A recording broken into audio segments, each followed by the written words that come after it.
group. Let's call the meeting to order. We would have done review and approval of the July 21st meeting minutes, but we're going to have to kick that can down the road. We're going to open this up with public forum, which is basically exactly what this is. And one of the other things that I wanted to, if Ian's slammed, he's probably on another town call or something like that right now. But I was going to say either in public forum or at the end with other business, we could get an update on the 25 mile an hour speed limit thing. That said, is there anything before the other items on the agenda that you think we need to surface in public forum before we get into those things? Well, my question is not so much about what we present to the public in this question, but really, are we officially still a committee if we can't get consistent quorums? I have not broached that subject with the select board yet. We obviously are challenged not just with a month-to-month ability to get a quorum on a call, but we're also down to board members for the third or fourth month in a row. Right. I'm going to make a push this month to fill those holes any way possible. I've obviously suggested anyone else bring out things like that, but to the group as well. It's a great question. I think it's a question, as Ian is our official spirit guide from the select board. It's a question that we can ask him, and maybe I know what I'll do is I'll put it on the list. I've got a couple business/committee ops questions for him, and we'll get an answer from him. He'll guide us. But that all said, I think, and I'm not reading between any lines. I'm not trying to say, oh, this is how I interpret these things. Since the committee itself was chartered by the select board, all the discussions we're having have been in public forums. All of our materials are accessible to the public at any time. The links to our share folders are on the town website for anybody to go in and look at. I believe that everything we're doing is at least transparent enough to get us to a place where we can at least present suggestions because the Pine Street traffic calming thing, I was writing up a thing about it earlier, is something we inherited. It's not something that we came up with. It was something that the ad hoc group designed, said, we believe this is a priority for the town. The town said, we believe this is all a priority. Your work, the initiatives, everything, let's make it official. And it was the first kind of ball we were passed to carry forward.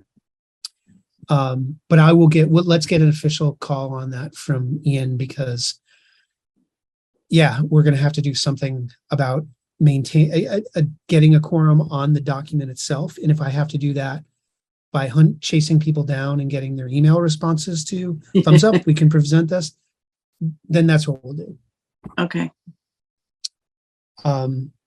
So the mission statement, what I'll do is I'll send that around to the group, get an email vote on it, and we'll note how it was achieved. We'll put documentation in the public share so that that's all there, and carry that forward. So Pine Street revision plans. Oh no, I wonder if the same thing's going to happen. Screen shared disabled. Oh no! So this happened to us last month. So I'll just read from what I did. Ian had the great suggestion of adding a few just bits of context. Hi, Tanya.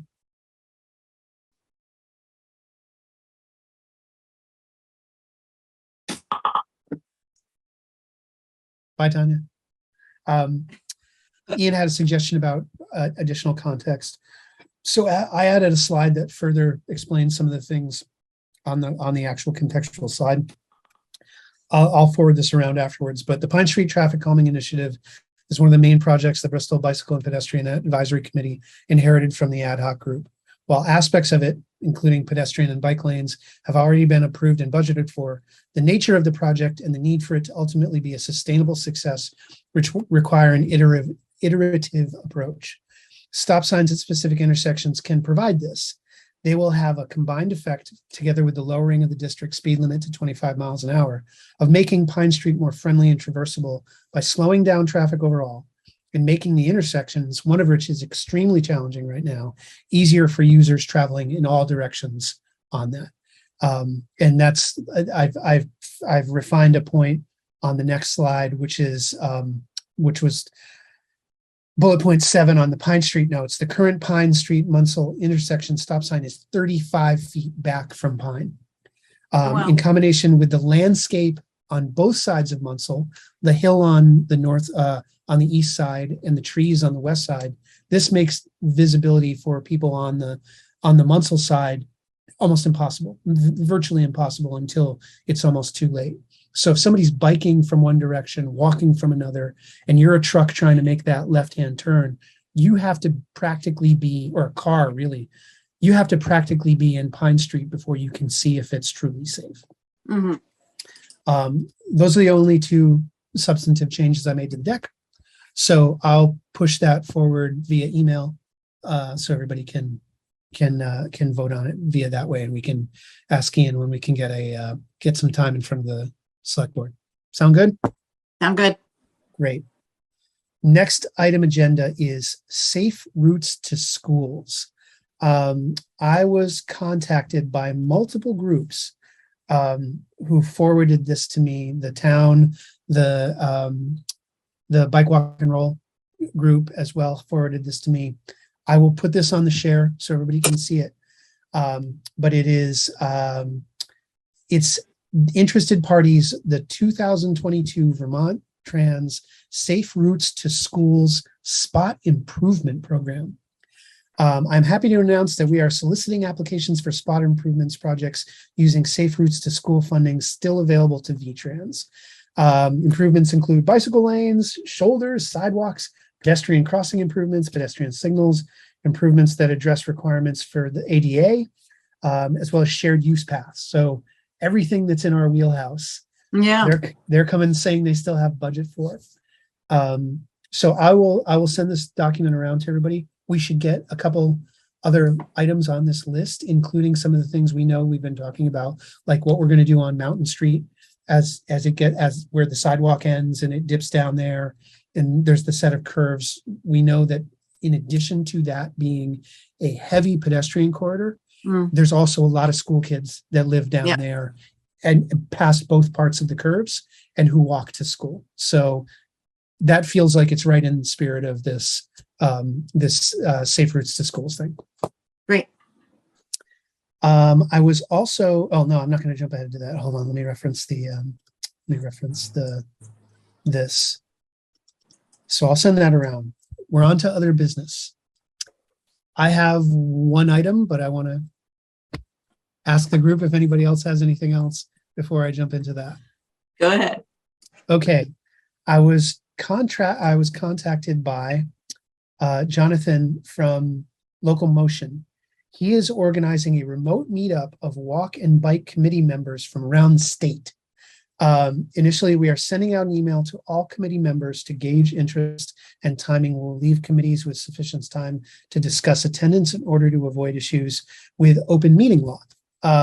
So I have provided emails to him for everybody in the group. He asked for that because I think he's going to, once they get closer to knowing the shape of this, they're going to send notes around. I haven't gotten anything past this. This happened Wednesday of last week. So I haven't heard anything from him since then. I'll reach back out to him though, and just get a feel, maybe even see if he wants to join us for the next meeting so that he can see what we're up to. But just wanted to let everybody know that something like that is coming. And it sounds like, unlike the other 2 events that happened earlier in the year that were actually physical events, this one's going to be virtual, which will hopefully make our attendance at it much easier and more feasible. Yeah. Okay. Great. Hi, Tanya. Okay. That said, is there any other business for this week from anyone? Not for me. I didn't know if anyone was writing in stuff on that survey about what the town should do that large chunk of cash to improve. The ARPA, Mhm. hopefully people, I have to, I have a conflict of interest because my wife is on that committee. Okay. But by all means, hopefully people are speak, whatever your opinions on how the ARPA fund should be put out there. I know that committee is so hungry for people's input. So Yeah, I didn't know. I haven't looked into it enough to see what kind of restrictions were put on that. And where it's, it apply to possibly creating that walk path to Bristol Falls in the future. well, it's interesting. So I can tell you what I know about it. The grant is, it's a little over $1 million. I can't Mhm. remember if it's 1.25 or something like that. Yeah. There is a set of there's a broad set of guidance from the administration about how it can be spent, but there's deference to the localities as to how it ends up getting spent. And I know that the town has asked, and I'm using the town in very broad terms, has asked the committee to, while they want everybody's feedback, they've asked to pay special attention. I'm using very non-legal terms there, but to initiatives that benefit kids, educational initiatives and education related and adjacent initiatives, and things that benefit, I believe, the elderly. But that second one, I'm not 100% sure about. I can ask my wife to give me the documentation. I can send it around to our group. So it was the first thing I thought of, was like, I know how to spend $1.2 million. It's like, figure out how to get, we could spend that going from Lord's Prayer Rock to the bridge very easily. But yeah, so that's all I know, and that's not, and I obviously don't speak officially for that group, but I know they're looking for any and all input. Yeah, I did submit that today, but Great. yeah, I didn't know if anyone knew if there was any reason why that couldn't happen, be a possibility. It seems like it benefits everyone. So yeah, it certainly would. I think that would demonstrably change. I mean, everything. It would change the spot to be able to go there. It would reduce the amount of parking that happens and traffic. You reminded me of something though. Did either of you see the survey for Airport Road? No. I did see that was posted, but I forgot to look into it. It's so they're getting moving with the idea of finally connecting the sidewalk all the way into Mount Abe from the fire station intersection there. So that survey is around. I know I answered it, but I can't remember where I saw it. I know it's posted forum, so yeah. Okay, yeah. Yeah. So that's what I've got. Anybody have anything else? No, I missed the first like 6-7 minutes. So we obviously didn't do anything official with only two of us on there. We appreciate you showing up. I did mention. I'm sorry, Tanya.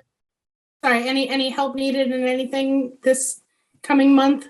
No, you know what we do need is when I send these 2 emails around about the Pine Street plan and the mission statement. Mm-hmm. The greatest thing you could do is respond with yes or no to either of them, so that we can move those things forward and get them in front of the select board.